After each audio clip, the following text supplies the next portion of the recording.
Of Pakistan was passed by the national assembly on.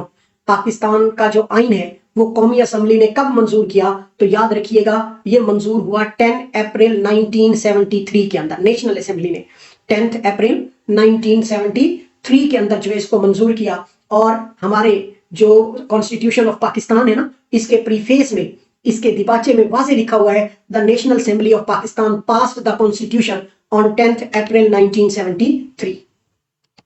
Next है जी, according to the preamble sovereignty over the entire universe belong to. दिपाचे के मुताबिक कायनात की मुकम्मल हकमियत जो है वो किसके पास है? तो आप बताएंगे अलमाइटी अल्लाह जो है इलोन, उसके पास हमारे आइन के मुताबिक जो है वो कायनात की पूरी दुनिया की जो है वो हकमियत है। एज अ मुस्लिम हमारा जो ये बिलीव भी है। तो दूसरे क्वेश्चन का जवाब क्या आएगा? चार्ली आएगा। नेक्स्ट है जी हमारे पास, which article declare Islam as a state of religion of Pakistan. कौन सा आर्टिकल इस्लाम को रियासत पाकिस्तान का मजहब करार देता है? तो याद रखिएगा आर्टिकल 2 में वाजे तौर पर लिखा हुआ है Islam shall be the state religion of Pakistan. इसलिए हमारा करेक्ट आंसर क्या आएगा? आर्टिकल 2। नेक्स्ट है जी, नेक्स्ट है हमारे पास the objective resolution was made a substantive part of the constitution by which article. जो करारदाद मकासद है इसको आइन का मुस्तकिल हिस्सा किस आर्टिकल के जरिए बनाया गया? तो आप बताएंगे इसका मुस्तकिल हिस्सा जो है आर्टिकल 2A के मुताबिक जो है वो बनाया गया। और वाज़े तौर पर हमारे आइन में लिखा है the principle and the provision set out in the objective resolution are hereby made substantive part of the constitution. इसलिए ये कहां में लिखा हुआ है? तो आप बताएंगे आर्टिकल 2A के अंदर। 4 का हमारा जो आंसर आएगा वो बीटा आएगा। नेक्स्ट है जी, अंडर आर्टिकल 6 एब्रोगेटिंग और subverting the constitution is a act of. Article 6 के तहत आइन को मनसूख या मुअत्तल करना जो है किस जुर्म के जुमरे में आता है? तो याद रखिएगा ये हाई ट्रेसन के जुमरे में जो है वो आता है, यानी कि इसको बहुत बड़ी गद्दारी जो है वो काउंट किया जाता है। इसलिए इसका जवाब क्या आएगा? बीटा जवाब आएगा। ना कि ये मिसकंडक्ट बदउनवानी के जुमरे में आता है, ना ये करप्शन के जुमरे में आता है, ना ये सेडिशन यानी कि बगावत के जुमरे में आता है। तो आर्टिकल 6(1) के मुताबिक जो शख्स आइन को मनसूख या मुअत्तल करे वो क्या करेगा? Shall be the guilty of high treason जो है वो बहुत बड़ी गद्दारी होगी कानून के खिलाफ। नेक्स्ट है, according to article 4 it is inalienable right of every citizen to. Article 4 के मुताबिक हर शहरी नाकाबिले तनसीख हक है कि वो क्या करे? वो जो है याद रखिएगा enjoy the protection of law, be treated in accordance with the law, कि वो कानून के तहफ़्फ़ुज़ से लुत्फ़अंदोज़ भी हो और कानून के मुताबिक बर्ताव भी किया जाए। इसलिए इसका जवाब क्या आएगा? चार्ली आएगा, यानी both A and C. To enjoy the protection of law and to be treated in accordance with the law is the inalienable right of every citizen. Next है बेटा, for the purpose of fundamental right the state include।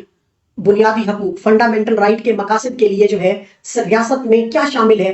तो याद रखिएगा federal and provincial government, parliament and provincial assemblies, local authorities. तो ये तीनों की तीनों चीजें शामिल हैं। इसलिए हमारा डेल्टा जवाब आएगा, यानी ऑल ऑफ दीज। और इन तीनों के बारे में नोट कर लीजिएगा आर्टिकल 7 के अंदर जो है वो रियासत की तारीफ में ये तमाम इदारे जो है वो क्या किए गए हैं? शामिल किए गए हैं। नेक्स्ट है हमारे पास एनी लॉ और custom having the force of law that is inconsistent with the fundamental rights shall be. कोई ऐसा कानून या रस्म जो बुनियादी हकूक से मुतजादिद हो वो क्या की जाती है? तो याद रखिएगा void to the extent of that inconsistency. Beta जवाब आएगा, यानी आर्टिकल 8 के मुताबिक ऐसा कानून shall be extent of such inconsistency be void. तो उसको क्या कर दिया जाएगा? उसको वॉइड कर दिया जाएगा, उसको कालादम करार दे दिया जाएगा। नेक्स्ट है जी, according to the article 9 no person shall be deprived of. Article 9 के मुताबिक किसी शख्स को किसी चीज से महरूम नहीं रखा जा सकता। तो याद रखिएगा लाइफ और लिबर्टी जो है ये हर शख्स का हक है, इससे किसी को महरूम नहीं रखा जा सकता। तो इसका आंसर क्या आएगा? हमारे पास अल्फा आएगा, यानी no person shall be deprived of life और liberty save in accordance with the law. ये बड़ा वाज़ेह लिखा हुआ है। नेक्स्ट है जी, the right to be informed of the grounds of arrest and the right to consult a legal practitioner are provided under. यानी कि गिरफ्तारी की वजूहात से आगाह किए जाने और वकील से मशवरा करने का हक किस आर्टिकल के तहत दिया गया है? तो याद रखिएगा आर्टिकल 10 के तहत जो है ये दिया गया है। तो आर्टिकल 10(1) में वाज़े तौर पर जो है वो लिखा गया है कि गिरफ्तार शुदा शख्स जो है उसको कानूनी तहफुजात यानी कि सेफ गार्ड्स जो हैं वो क्या होंगे, वो हासिल होंगे। और याद रखना है बेटा, ये जो आर्टिकल 10 है ये आर्टिकल 10B में कहा गया है। आर्टिकल, क्योंकि चार्ली ऑप्शन में आर्टिकल 10A लिखा गया है ना, इसलिए चार्ली जवाब नहीं आएगा, बीटा आएगा। हाँ, अगर चार्ली में जवाब 10A भी लिखा होता फिर इसका जवाब जो है वो चार्ली आता। नेक्स्ट क्वेश्चन की तरफ चलते हैं। Preventing detention from a period of exceeding 3 months require the review and report of. 3 माह से जायद एहतियाती हिरासत जो है के लिए किसकी मंजूरी जो है वो दरकार होती है? तो याद रखिएगा, इसके लिए रिव्यू बोर्ड जो है इसकी मंजूरी दरकार होती है। ये आर्टिकल 10 के पार्ट 4 में बताया गया है। तो इसका आंसर जो है वो क्या आएगा? चार्ली आएगा। यानी 3 माह से जायद हिरासत के लिए जो मुनासिब रिव्यू बोर्ड है उसकी इजाजत क्या होगी? लाजिम होगी। चार्ली जवाब है। The right to a fair trial and due process was added to the constitution under. मुनसिफाना ट्रायल और वाजिब कानूनी अमल जो है का हक आइन में किस आर्टिकल के तहत शामिल किया गया है? तो बताएंगे आर्टिकल 10A के तहत। इसका आंसर क्या आएगा? चार्ली आएगा। आर्टिकल 10A के तहत a person shall be entitled to a fair trial and due process, इसलिए इसका आंसर क्या आएगा? इसका आंसर जो है वो 12 क्वेश्चन का चार्ली आएगा। नेक्स्ट है जी, which article states that no person shall be subjected to torture for the purpose of extracting evidences. यानी कौन सा आर्टिकल बयान करता है कि किसी शख्स को एविडेंस, शहादत हासिल करने के लिए तशद्दुद का निशाना जो है वो नहीं बनाया जाएगा? तो आप बताएंगे आर्टिकल 14। आर्टिकल 14(2) में यही अल्फाज जो है वो दर्ज किए गए हैं, इसलिए इसका आंसर क्या आएगा? इसका आंसर जो है वो चार्ली आएगा। नेक्स्ट है हमारे पास, the freedom of speech and freedom of the press are guaranteed under the act 19 subject to reasonable restriction in the interest of. Article 19 के तहत तकरीर की आजादी जो है और प्रेस की आजादी को किन हदूद में रखा गया? तो याद रखिएगा, इस्लाम के वकार के तहफ़्फ़ुज़ के लिए, ग्लोरी ऑफ इस्लाम के लिए, integrity and security of Pakistan के लिए, पाकिस्तान की सलामती और जो है सालमियत के लिए, इसके अलावा पब्लिक ऑर्डर एंड मोरालिटी जो है यानी कि अवामी नज़्म व इखलाक के लिए। तो इसका आंसर आएगा बिल्कुल तीनों चीजों के लिए, इसलिए इसका जवाब आएगा ऑल ऑफ इबव यानी डेल्टा। नेक्स्ट है जी, the right to have access to information in all matters of the public importance is a fundamental right under. अवामी अहमियत के तमाम मामलात में तक रसाई जो है, एक्सेस टू इंफॉर्मेशन जो है, इसका बुनियादी हक के तौर पर किस आर्टिकल में दिया गया है? तो आप बताएंगे 19A में। 19A आर्टिकल जो है वो हमें बताता है every citizen shall have the right to have access the information in all matter of public importance. Next है जी, आर्टिकल 25 स्टेट्स दैट। आर्टिकल 25 के मुताबिक all the citizens are equal before law, all the citizens are entitled to equal protection of law, there shall be no discrimination on the basis of sex। तो जवाब जो है वो delta आएगा, all of these यानी तमाम शहरी कानून के सामने बराबर हैं, तमाम शहरियों को कानून के मसावी तहफ़्फ़ुज़ का हक हासिल है, जिन्स की बुनियाद पर किसी किस्म का इम्तियाज नहीं किया जाएगा। और ये आर्टिकल 25 के इंपॉर्टेंट पॉइंट्स थे।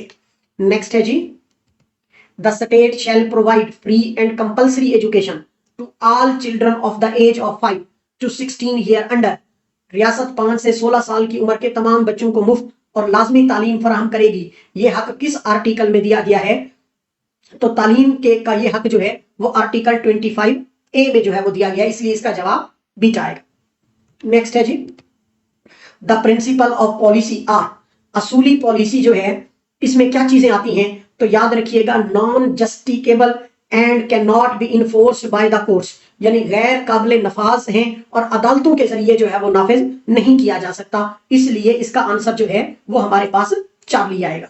यानी आर्टिकल 32 के मुताबिक किसी कानून या अमल की हैसियत को असूली पॉलिसी से अदम मुताबिकत की बुनियाद पर चैलेंज नहीं किया जा सकता, याद रखिएगा। नेक्स्ट है जी, which principle of the policy states that steps shall be taken to ensure full participation of women in all the spheres of national life.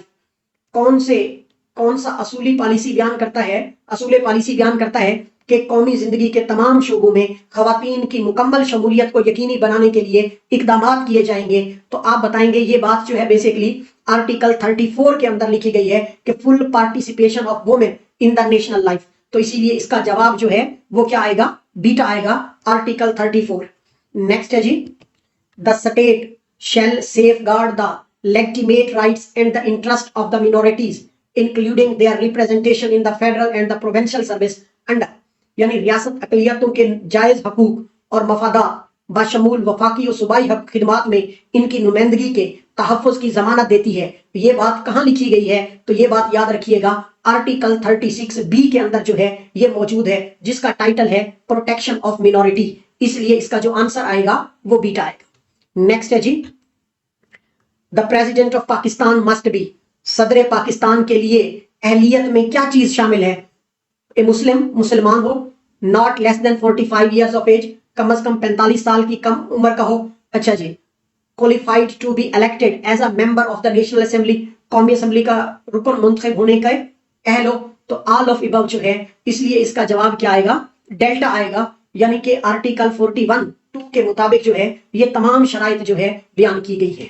Next है, the president is elected bye, सदर का इंतखाब किसके जरिए से होता है? सदर का इंतखाब याद रखिएगा बेसिकली इलेक्टोरल कॉलेज के जरिए से जो है वो होता है। एंड इलेक्टोरल कॉलेज जो है वो इसका इंतखाब करते हैं। चार्ली जवाब आएगा। आर्टिकल 41 के मुताबिक सदर का इंतखाब पार्लियामेंट के दोनों ऐवानों और सूबाई असम्बलियों के अरकान पर मुश्तमिल जो है इलेक्टोरल कॉलेज जो है वो क्या करता है? करता है। तो इसका जवाब क्या आएगा? चार्ली।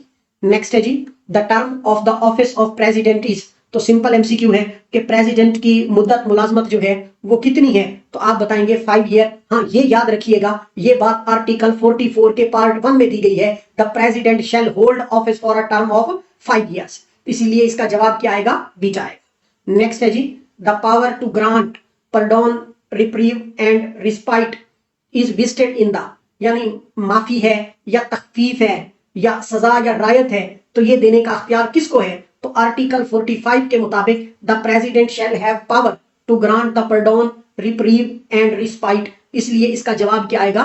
President, beta. नेक्स्ट है जी, in the exercise of his functions the president shall act on the advice of the, अपने फराइज के अंजाम दही में सदर पाकिस्तान किसके मशवरे पर अमल करेगा? तो याद रखिएगा कैबिनेट और द प्राइम मिनिस्टर। आर्टिकल 48 के मुताबिक जो सदर होगा shall act on and in accordance with the advice of the cabinet और द प्राइम मिनिस्टर। इसलिए इसका आंसर क्या आएगा? इसका आंसर जो है वो बीटा है। नेक्स्ट है हमारे पास, if the office of the president become vacant who act as president, अगर सदर पाकिस्तान का ओहदा खाली हो जाए तो कायम मकाम सदर जो है, एक्टिंग प्रेसिडेंट जो है वो कौन होता है? तो याद रखिएगा चेयरमैन ऑफ सेनेट जो है ये एक्टिंग प्रिंसिपल होता है, अपना एक्टिंग प्रेसिडेंट होता है। यानी कि आईने पाकिस्तान के आर्टिकल 49 के मुताबिक, नोट कर लीजिएगा, अगर सदर का ओहदा खाली हो जाए या वो अपने फराइज अंजाम देने से कासिर हो तो चेयरमैन सेनेट जो है वो कायम मकाम सदर के तौर पर काम करेगा। अगर चेयरमैन सेनेट भी दस्तयाब ना हो तो फिर ये जिम्मेदारी स्पीकर कौमी असेंबली जो है वो संभालता है। वेरी इंपॉर्टेंट एमसीक्यू है। The total number of seats in the national assembly as per 25th amendment is, 25वीं तरमीम के मुताबिक कौमी असेंबली की कुल नशिस्तों की तादाद जो है वो कितनी है? तो याद रखिएगा 336 है, beta. There shall be 336 seats जो हैं ये होनी चाहिए 25वीं तरमीम के बाद। ये पॉइंट्स है। The term of the national assembly is dash year unless sooner the dissolve, कौमी असेंबली की मुद्दत कार कितने साल है? अगर उससे पहले तहलील ना की जाए तो वो 5 ईयर है। तो मुद्दत जो है वो कितनी है? वो 5 ईयर है, बीटा जवाब आएगा। यानी कि the national assembly shall continue for a term of 5 year. Next है जी, the senate of Pakistan is, Pakistan की जो सेनेट है उसके बारे में कहा जाता है नॉट सब्जेक्ट टू डिसोल्यूशन, उसको जो है वो तहलील के ताबे नहीं है। इसलिए इसका आंसर क्या आएगा? बीटा आएगा। आर्टिकल 59 में वाज़ेह तौर पर लिखा गया है the senate shall not be subject to dissolution. Next है जी, the term of office of a senator is, senate के रुकन की मुद्दत कितनी होती है? तो याद रखिएगा सेनेट के रुकन की मुद्दत जो है आर्टिकल 59 के मुताबिक 6 ईयर है। चार्ली, आर्टिकल 59 के मुताबिक 6 ईयर है। आर्टिकल 59 के अंदर वाज़ेह लिखा हुआ है the term of senate member shall be the 6 year. Next है जी, a person must be at least dash year of the age to become a member of the national assembly, कौमी assembly का रुकन बनने के लिए कम से कम उम्र कितनी होनी चाहिए? तो कम से कम एज जो है वो अल्फा यानी कि 25 ईयर्स होनी चाहिए। ये बात आर्टिकल 62 के अंदर जो है वो बताई गई है। नेक्स्ट है जी, a person must be at least dash year of age to become a member of the senate, senate का रुकन बनने के लिए कम से कम उम्र कितनी होनी चाहिए? तो याद रखिएगा आर्टिकल 62 के मुताबिक जो एज है वो 30 ईयर्स होनी चाहिए। सेनेट के रुकन की कम से कम एज जो है वो 30 ईयर्स होनी चाहिए। नेक्स्ट है, according to the article 62 the member of the parliament must sagacious righteous not profligate honest and अमीन। This is part of article 62 के मुताबिक पार्लियामेंट का रुकन दानिशमंदो, सादिक, अमीन, रास्तबाज और गैर फजूल खर्च होना चाहिए। ये शर्त किस जुमरे में आती है? तो आप बताएंगे मोरल क्वालिफिकेशंस के जुमरे में आती है। आर्टिकल 62 के मुताबिक ये किरदार की इखलाकी शराइत में से जो है वो शुमार की जाती है, इसलिए इसका आंसर जो है वो बीटा आएगा, यानी कि मोरल क्वालिफिकेशंस। नेक्स्ट है जी, a money bill can only originate in the, money bill सिर्फ कहां से शुरू होता है? तो याद रखिएगा नेशनल असेंबली से। A money bill shall originate in the national assembly, इसीलिए इसका आंसर क्या आएगा? बीटा आएगा। और ये बात आर्टिकल 73 के अंदर लिखी गई है, याद रखेंगे। The final authority to decide whether a bill is a money bill और नॉट इज द, यानी ये फैसला करने का अख्तियार किसको है कि मनी बिल है या नहीं है? ये अख्तियार किसके पास है? Speaker of the national assembly के पास है, आर्टिकल 73 के मुताबिक। The decision of the speaker of national assembly thereon shall be the final decision about the presence or absence of the money bill. Next है जी, the president can promulgate on the ordinance when, सदर Pakistan ordinance कब जारी कर सकता है? तो आप याद रखिएगा कि सदर पाकिस्तान जो है ऑर्डिनेंस जारी करने के लिए the national assembly is in session, the senate is in session, both houses are in session, both houses are not in session, तो आप डेल्टा पर टिक करेंगे when both houses are not in session. Article 89 के मुताबिक सदर सिर्फ उस वक्त ऑर्डिनेंस जारी कर सकता है जब कौमी असेंबली और सेनेट का जो है इजलास ना हो रहा हो, इसलिए इसका जवाब जो है वो डेल्टा आएगा। नेक्स्ट है जी, the executive authority of federation shall be exercised in the name of the president by the, वफाकी अख्तियारात किसके जरिए से जो है वो इस्तेमाल किए जाते हैं? Who exercise the executive authority of the federation, तो याद रखिएगा ये बेसिकली फेडरल गवर्नमेंट जो है वो इस्तेमाल करती है। आर्टिकल 90 के मुताबिक अख्तियारात जो हैं सदर के नाम पर वफाकी हुकूमत जो है prime minister plus federal minister जो है वो इस्तेमाल करते हैं। नेक्स्ट है जी, prime minister is elected by, वजीर आजम का इंतखाब कौन करता है? तो याद रखिएगा prime minister is elected by the members of the national assembly, कौमी असेंबली के जो मेंबर्स हैं वो प्रेसिडेंट का अपना प्राइम मिनिस्टर का इंतखाब करते हैं, और ये आर्टिकल 91 के मुताबिक जो है इंतखाब को यकीनी बनाया जाता है। ये बात आर्टिकल 91 में मौजूद है। The cabinet together with the minister of the state is collectively responsible, काबीना इज्तिमाई तौर पर किसके सामने जवाबदेह है? तो आप बताएंगे कि काबीना जो है वो आम तौर पर सेनेट और कौमी असेंबली के सामने जवाबदेह है। इसका जवाब क्या आएगा? बीटा आएगा, senate and the national assembly. Article 91 के मुताबिक, इसका पार्ट 6 है आर्टिकल 91 का, के मुताबिक काबीना दोनों ऐवानों के सामने जो है वो जवाबदेह है, सेनेट भी और नेशनल असेंबली भी। A vote of no confidence against the prime minister can be moved by not less than -% of the total membership of the national assembly, very important है 20%, यानी कि आर्टिकल 95 के मुताबिक कम से कम 20% अराकीन जो है वो तहरीक पेश कर सकते हैं। इंपॉर्टेंट एमसीक्यू है। नेक्स्ट है जी, the governor of the province is appointed by the, governor किसके जरिए से मुकर्रर किया जाता है? तो याद रखिएगा governor always be appointed by the president, कि गवर्नर को प्रेसिडेंट जो है वो अपॉइंट करता है। आर्टिकल 101 के मुताबिक गवर्नर को सदर जो है वो मुकर्रर करता है। नेक्स्ट है जी, the governor of the province shall be registered voter and resident of, governor किस सूबे का वोटर और रिहायशी होना चाहिए? तो याद रखिएगा इसके लिए शर्त है कि गवर्नर जो है वो अपने मुतलका सूबे का, जिसका वो गवर्नर है, उसका रिहायशी होना जो है वो जरूरी है। तो द प्रोविंस कंसर्न, जिसका वो गवर्नर है उसका जो है वो रिहायशी हो। आर्टिकल 101 पार्ट 2 के मुताबिक गवर्नर मुतलका सूबे का वोटर और रिहायशी होना लाजमी है।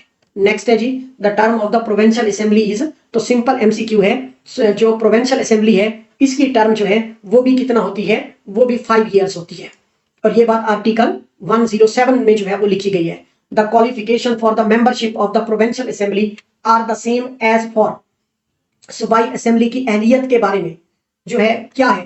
तो आपने याद रखना है कि the qualification of membership of the provincial assembly are same as national assembly, यानी कि बीटा आंसर आएगा आर्टिकल 113 के मुताबिक सूबाई असम्बली के लिए अहलियत कौमी असम्बली के क्या होनी चाहिए, बराबर जो है वो होनी चाहिए।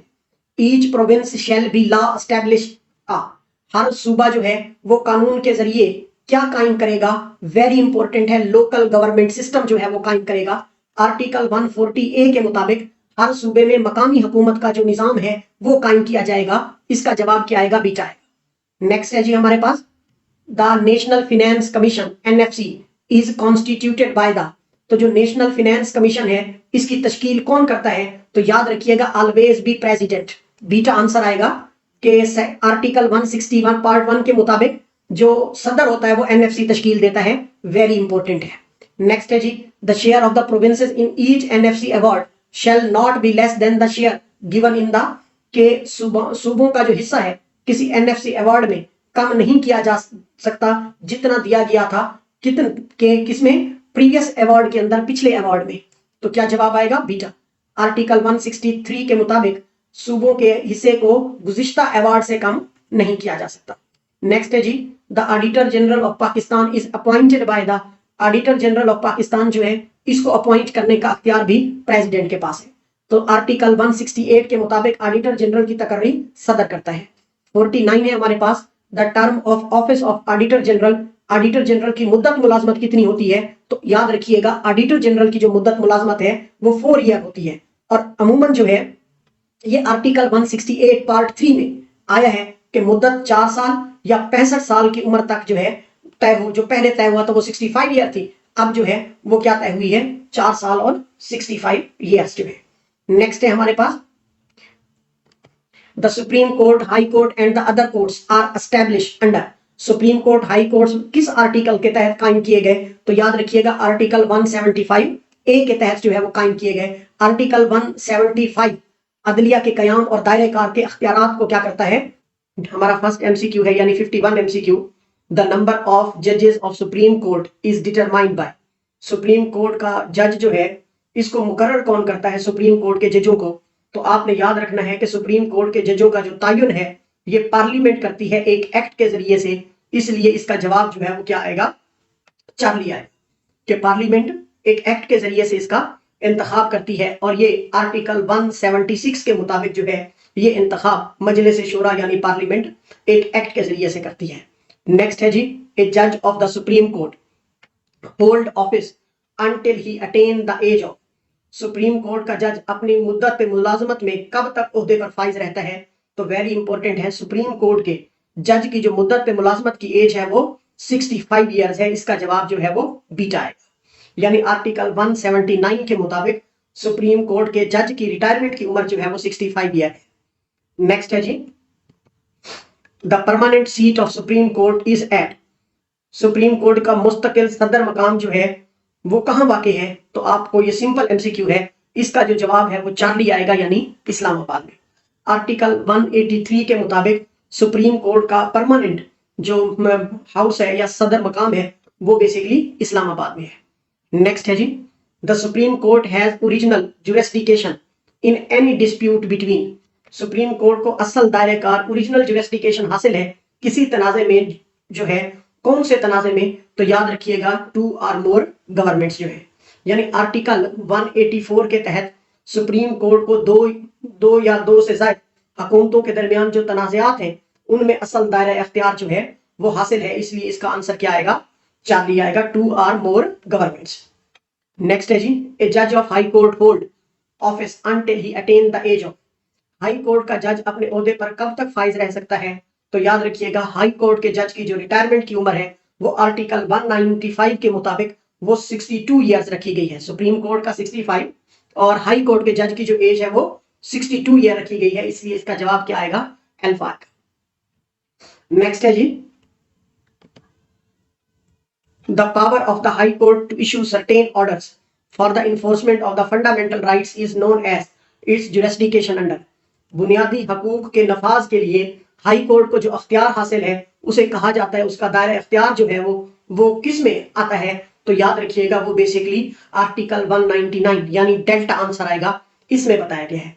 आर्टिकल 199 के तहत हाई कोर्ट को बुनियादी हकूक के नफाज और दीगर मकासद के लिए जो है अहकामात जारी करने का अख्तियार हासिल है। नेक्स्ट है जी, द फेडरल शरीयत code is established under, federal शरीयत कोड का कयाम जो है वो अमल में लाया गया किस आर्टिकल के तहत? तो वेरी इंपॉर्टेंट है 203C के तहत। तो इसका आंसर जो है वो चार्ली आएगा। आर्टिकल 203C के मुताबिक फेडरल शरीयत कोड के कयाम को जो है वो शिक फराम की गई है, इसमें जो है इसका कयाम अमल में लाया गया है। नेक्स्ट है जी, the supreme judicial council is empowered to inquire into the capacity or conduct of a, supreme judicial council जो है को अख्तियार हासिल है कि तहकीकात करने का किसी के किरदार या अहलियत, कैपेसिटी और कंडक्ट के बारे में। तो याद रखिएगा वो प्रेसिडेंट है, प्राइम मिनिस्टर है, सुप्रीम कोर्ट या हाई कोर्ट के जजेस हैं। तो इसका याद रखिएगा जो करेक्ट आंसर आएगा वो क्या आएगा? सुप्रीम कोर्ट या हाई कोर्ट के जो जज है, चार्ली जवाब आएगा। यानी आर्टिकल 209 के मुताबिक supreme judicial council supreme court या हाई कोर्ट के जज के किरदार या अहलियत की तहकीकात जो है वो कर सकती है। वेरी इंपॉर्टेंट है। नेक्स्ट है जी, the chief election commissioner is appointed by the, chief election commissioner जो है का तकर्रुर कौन करता है? तो याद रखिएगा आर्टिकल 213 के मुताबिक जो चीफ इलेक्शन कमिश्नर है इसका तयन जो है वो प्रेसिडेंट करता है। इसका आंसर क्या आएगा? बीटा आएगा। इस वेरी इंपॉर्टेंट एमसीक्यू है। नेक्स्ट है जी, all the elections under the constitution shall be, आइन के तहत तमाम इंतखाबात जो है वो होंगे। तो याद रखिएगा आइन के तहत तमाम इंतखाबात जो है वो सीक्रेट बैलेट के जरिए से जो है वो होंगे। आर्टिकल 226 के मुताबिक तमाम इंतखाबात सिवाय वजीर आजम और वजीर आला के खुफिया वोट के जरिए से होंगे। इसका आंसर जो आएगा वो क्या आएगा? बीटा जी। नेक्स्ट है जी, the council of the Islamic ideology is established under, इस्लामी नजरियाती काउंसिल कायम की गई किस आर्टिकल के तहत? तो आप बताएंगे आर्टिकल 228B के तहत। यानी इसका आंसर जो है वो बीटा आएगा। आर्टिकल 228 के मुताबिक इस्लामी नजरियाती काउंसिल जो है इसकी तश्कील और इसके अमूर से मुतालिक तफसीलात जो है वो बयान की गई है। नेक्स्ट है जी, the constitution of 1973 came into force on, 1973 का आइन नाफिज कब हुआ? तो वेरी इंपॉर्टेंट है, नाफिज जो है वो 14 अगस्त 1973 को हुआ। चार्ली अगर आज असेंबली में कब पेश हुआ था तो फिर वो जो 10 अप्रैल 1973 है। ये दोनों टर्म्स इंपॉर्टेंट है, आपने याद रखनी है कि पूछ क्या रहा है। चार्ली जवाब आएगा आर्टिकल 265 के मुताबिक आइन 14 अगस्त 1973 को जो है वो नाफिज हुआ। The national language of Pakistan is, तो इस आइन के मुताबिक जो पाकिस्तान की नेशनल लैंग्वेज करार दी गई वो किसको करार दिया गया? वो उर्दू को करार दिया गया। इससे पहले जो है वो नेशनल लैंग्वेज के अंदर उर्दू और बंगाली दोनों शामिल थी जो प्रीवियस आइन थे। आर्टिकल 251 पार्ट 1 के मुताबिक पाकिस्तान की कौमी जबान जो है वो क्या करार दी गई? याद रखिएगा उर्दू करार दी गई। नेक्स्ट है जी, amendment of the constitution can be initiated through a bill in, आइन में तरमीम अमेंडमेंट ऑफ द कॉन्स्टिट्यूशन की जो इब्तदा है वो की जा सकती है एक बिल के जरिए से। ये जो बिल है ये कहां से आता है? तो याद रखिएगा या तो नेशनल असेंबली ओनली या सेनेट जो है ओनली, या आइदर हाउस, यानी नेशनल असेंबली से आए तब भी, सेनेट से आए तब भी। तो इसका जवाब जो है वो चार्ली आएगा, यानी दोनों में से किसी एक ऐवान में।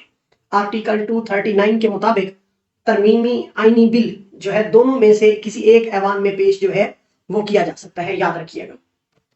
For the constitution amendment bill to be passed if require a majority of, आईनी तरमीमी बिल मंजूर होने के लिए जरूरी है कि अक्सरियत क्या हो? अक्सरियत कितनी होनी चाहिए? तो याद रखिएगा 2/3 of the total membership of the house, 2/3 of the total membership of the house, 2/3 अक्सरियत का होना जो है वो जरूरी है। इसलिए इसका आंसर जो है वो क्या आएगा? बीटा आएगा। आर्टिकल 239 पार्ट 4 के मुताबिक तरमीमी बिल की मंजूरी के लिए ऐवान की कुल रुकनियत की 2/3 अक्सरियत जो है वो दरकार होती है। नेक्स्ट है जी, the council of common interest is headed by the, मुश्तरका मफाद काउंसिल CCI की सरबराही जो है वो कौन करता है? तो याद रखिएगा आर्टिकल 153(2) के मुताबिक मुश्तरका मफादात की ये जो काउंसिल है इसकी सरबराही या इसका चेयरमैन जो है वो always be a prime minister, हमेशा कौन होगा? प्राइम मिनिस्टर होगा। नेक्स्ट है जी, the national economic council NEC is headed by the, तो कौमी इक्तिसादी काउंसिल जो है की सरबराही कौन करता है? तो अभी हमने बताया कि नेशनल इकोनॉमिक काउंसिल की NEC की सरबराही जो है वो भी प्राइम मिनिस्टर करता है। वजीर आजम करता है, इसलिए इसका जवाब बीटा आएगा। आर्टिकल 156 के मुताबिक वजीर आजम कौमी इक्तिसादी कौंसिल का क्या होगा, चेयरमैन होता है। नेक्स्ट है जी, the command of the arm forces is vested in the, ये जो आर्म फोर्सेज की कमान और कंट्रोल है ये किसको हासिल है, तो याद रखिएगा आर्टिकल 243 के मुताबिक मुसल्लह अफवाज की जो कमान और कंट्रोल है ये वफाकी हुकूमत के पास है, फेडरल गवर्नमेंट के पास है। चार्ली जवाब आएगा। नेक्स्ट है जी, no person shall from form or promote a private army under, कोई शख्स जाती फौज जो है, प्राइवेट आर्मी जो है वो नहीं बना सकता, किस आर्टिकल के तहत, आप बताएंगे आर्टिकल 256 बीटा के तहत। तो इसका जवाब क्या आएगा, इसका जवाब जो है बीटा आएगा, यानी 256 के तहत। आर्टिकल 256 के मुताबिक किसी बंदे को निजी फौज की तश्कील या फिरोग देना जो है वो ममनू है। नेक्स्ट है जी, एन ओथ ऑफ ऑफिस और various position is prescribed in the, मुख्तलिफ ओहदों के लिए हलफनामा जो है वो किस में बताया गया है, तो याद रखिएगा ये थर्ड शेड्यूल में बताया गया है कि थर्ड शेड्यूल के मुताबिक सदर है, वजीर आजम है, वज़रा है, जजेस हैं और दीगर ओहदों के हलफनामे जो है वो दर्ज किए गए हैं, वो बयान किए गए हैं। Article 175A which details the अपना judicial commission for the appointment of जजेस was inserted by which constitutional amendment, यानी यहाँ ये कह रहा है कि आर्टिकल 175A में जो जजों की तकर्री के लिए अदालती कमीशन जो है बनाया गया, तो वो किस आईनी तरमीम के जरिए से उसको शामिल किया गया, तो याद रखेंगे वेरी वेरी इंपॉर्टेंट एमसीक्यू है, 18th अमेंडमेंट के तहत। आर्टिकल 175A के मुताबिक 18वीं तरमीम में जो है के जरिए से इसको क्या किया गया, शामिल किया गया। नेक्स्ट है जी, what is the maximum limit for the federal cabinet minister and the ministers of the state, वफाकी कबीना के वज़रा और वज़राए मुमलिकत की ज्यादा से ज्यादा हद जो है वो क्या हो सकती है, तो आप बता देंगे ज्यादा से ज्यादा हद जो है वो पार्लियामेंट की कुल रुकनीयत का 11% जो है वो हो सकती है, यानी कि बीटा जवाब आएगा 11% of the total membership of the parliament.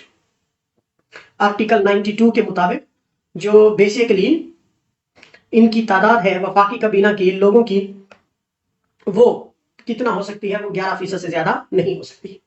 Next है जी, what is the total strength limit for the provincial cabinet, सूबाई काबीना की कुल तादाद की हद जो है वो क्या है, तो याद रखिएगा सूबाई काबीना की कुल तादाद जो है वो 15 अरकान या 11% जो है वो सूबाई असेंबली की रुकनीयत से ज्यादा ना हो, तो ये बताया गया है बेसिकली 15 मेंबर्स या 11% of the provincial assembly which ever is height, तो बीटा जो है इसका क्या आएगा, आंसर है। और ये आर्टिकल 130 के मुताबिक सूबाई कबीना की हद इसी असूल के तहत जो है वो मुकर्रर की गई है।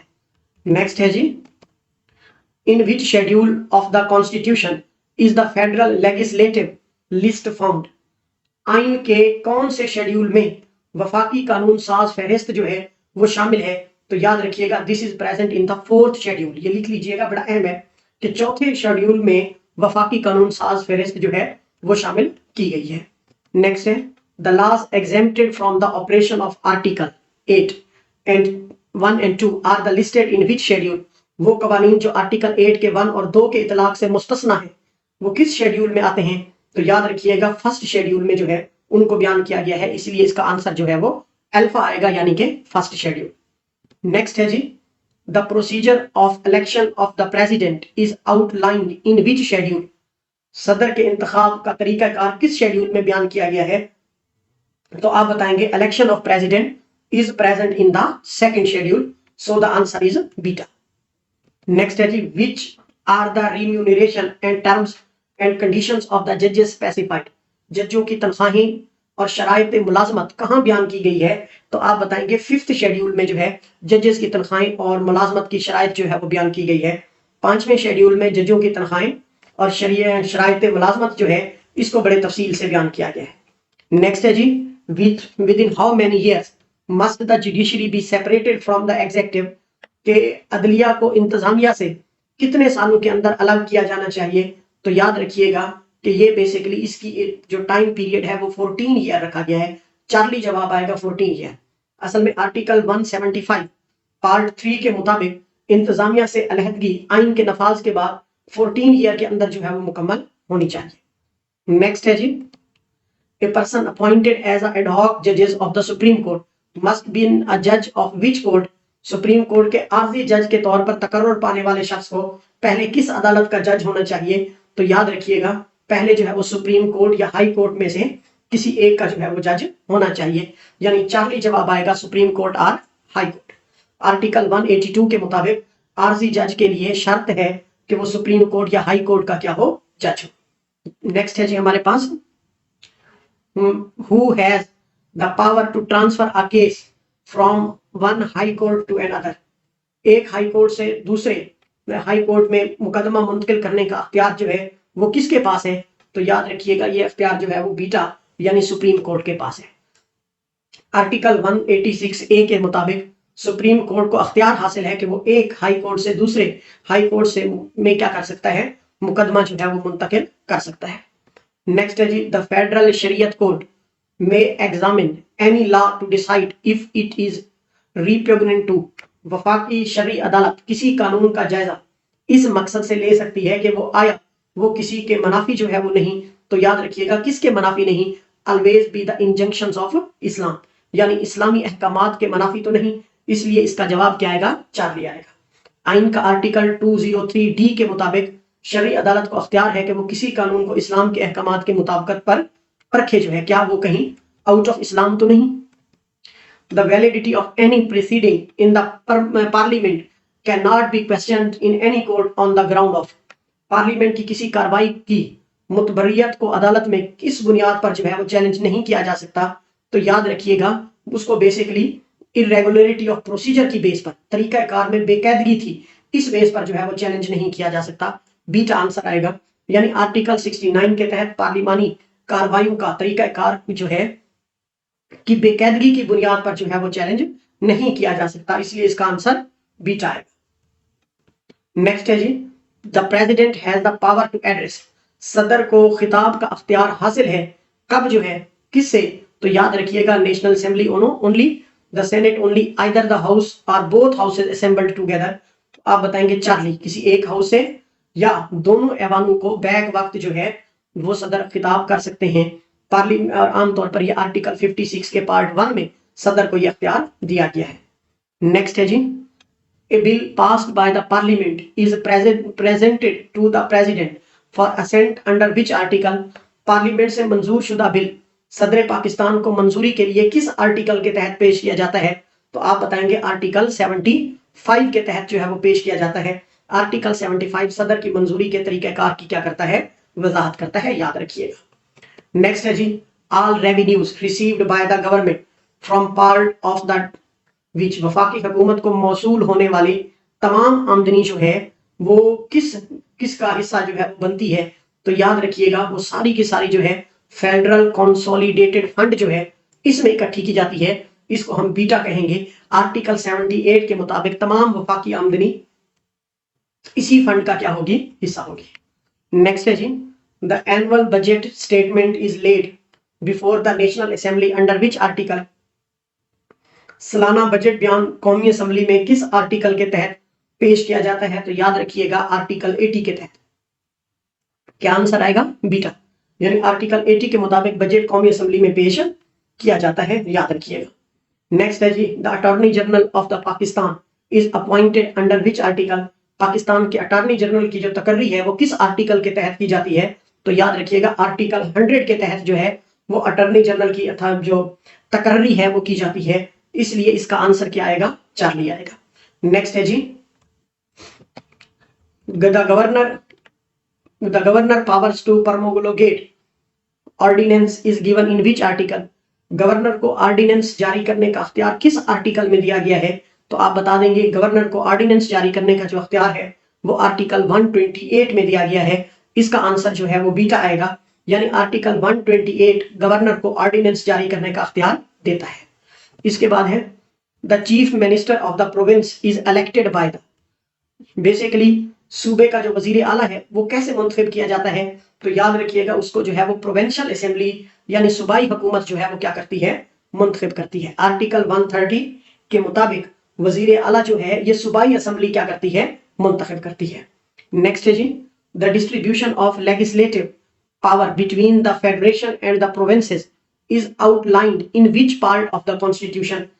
यानी कि यहाँ पर यह बता रहा है कि वफाक और सूबों के दरमियान कानून साजी के अख्तियारात की तकसीम आइन के किस हिस्से में जो है वो बयान की गई है। तो याद रखिएगा part 5 chapter 1, part 5 chapter 1 beta जो है ये बाब अख्तियारात की तकसीम के उन्वान से है। नेक्स्ट है जी, in case of inconsistency between federal and the provincial law which prevail. अगर वफाकी और सूबाई कानून में तजाद हो तो कौन सा कानून जो है वो गालिब आएगा। तो याद रखिएगा फेडरल लॉ जो है उसको प्रेफरेंस दी जाएगी, चार्ली जवाब आएगा। आइन का आर्टिकल 143 ये वाजे करता है कि तजाद की सूरत में वफाकी कानून को क्या हासिल होगी, बरतरी जो है वो हासिल होगी। नेक्स्ट है जी, the net proceeds of the federal duty of excise on the natural gas are paid to the. कुदरती गैस पर वफाकी एक्साइज ड्यूटी की खालिस आमदनी किसको दी जाएगी। तो याद रखिएगा उस सूबे को दी जाएगी जहां वो मौजूद होगा, यानी कि province where the well headed is situated. तो चार्ली जवाब आएगा। आर्टिकल 161 ए के मुताबिक जो आमदनी है वो उसी सूबे को दी जाएगी। नेक्स्ट है, under which article does the supreme court have power to review its own judgment. Supreme court को अपने फैसलों पर नजरसानी का अख्तियार किस आर्टिकल के तहत जो है वो हासिल है। तो आप बताएंगे इसका अख्तियार जो है वो आर्टिकल 188 के तहत हासिल है। आर्टिकल 188 सुप्रीम कोर्ट को अपने फैसलों पर नजरसानी का जो है वो क्या देता है, अख्तियार देता है। अहम एमसीक्यू है। नेक्स्ट है जी, decision of the supreme court are binding on all other courts under which article. Supreme court के फैसले तमाम अदालतों पर किस आर्टिकल के तहत लाजिम है। तो आप बताएंगे आर्टिकल 189 के तहत जो है ये फैसले क्या होंगे, लाजिम होंगे। आर्टिकल 189 के मुताबिक सुप्रीम कोर्ट के फैसले तमाम अदालतों पर क्या होंगे, लाजिम होंगे। बीटा आंसर आएगा जी। The power to punish for its contempt is held by, यानी कि तौहीन अदालत की सजा देने का अख्तियार किसके पास है। तो याद रखिएगा वो सुप्रीम कोर्ट और हाई कोर्ट दोनों के पास है, इसलिए इसका आंसर आएगा चार्ली, यानी both supreme court and high court. आइन के आर्टिकल 204 में और अदालतों के मरोसी अख्तियारात के तहत दोनों अदालतों को जो है ये अख्तियार क्या है, दिया गया है। दोनों अदालतों को ये अख्तियार हासिल है। The election to the national and the provincial assemblies are conducted by the. कौमी और सूबाई असम्बलियों के इंतखाबात कौन कराता है। तो याद रखिएगा इसका आंसर आएगा इलेक्शन कमीशन ऑफ पाकिस्तान कराता है, यानी कि इसका जवाब हमारे पास बीटा आएगा। आर्टिकल 218 के मुताबिक इंतखाबात कराने की जिम्मेदारी जो है वो किस पर आती है, इलेक्शन कमीशन पर आती है, इसलिए इसका जवाब बीटा आएगा। A proclamation of emergency may be issued by the। Emergency हंगामी हालत का ऐलान जो है वो कौन जारी कर सकता है। तो याद रखिएगा ये जो है प्रेसिडेंट सदर पाकिस्तान जो है ये जारी कर सकता है। आर्टिकल 232 सदर को ये अख्तियार देता है कि वो इमरजेंसी का क्या करे, ऐलान करे। नेक्स्ट है जी, during the emergency the fundamental rights can be suspended under the article. Emergency के दौरान बुनियादी हकूक किस आर्टिकल के तहत मुअत्तल किए जाते हैं। तो आप बताएंगे आर्टिकल 233 के तहत, आर्टिकल 233 के तहत। आर्टिकल 233 जो है ये इमरजेंसी के दौरान बुनियादी हकूक मुअत्तल करने की इजाजत देता है, याद रखिएगा। नेक्स्ट है जी, full faith and credit shall be given throughout Pakistan to public acts and records of every province under which article. Pakistan भर में हर सूबे की अवामी अमाल और रिकॉर्ड्स को मुकम्मल एतमाद और हैसियत किस आर्टिकल के तहत दी गई है। तो आप बताएंगे डेल्टा आर्टिकल 150 के तहत जो है वो दी गई है। इसका जवाब क्या आएगा, डेल्टा आएगा, यानी आर्टिकल 150। आर्टिकल 150 के मुताबिक सूबों के अवामी माल को पूरे जो है मुल्क में क्या किया गया है, कानूनी हैसियत जो है वो हासिल है। नेक्स्ट है जी, the provision of the constitution are to be interrupted in the light of the. आइन के दफात की तशरीह किसकी रोशनी में की जानी चाहिए। तो याद रखिएगा ऑब्जेक्टिव अपना रेजोल्यूशन आर्टिकल 2A के तहत। आर्टिकल 2A के तहत जो करारदाद मकासद है इसको आइन का लाजमी हिस्सा करार दिया गया है और आइनी शरी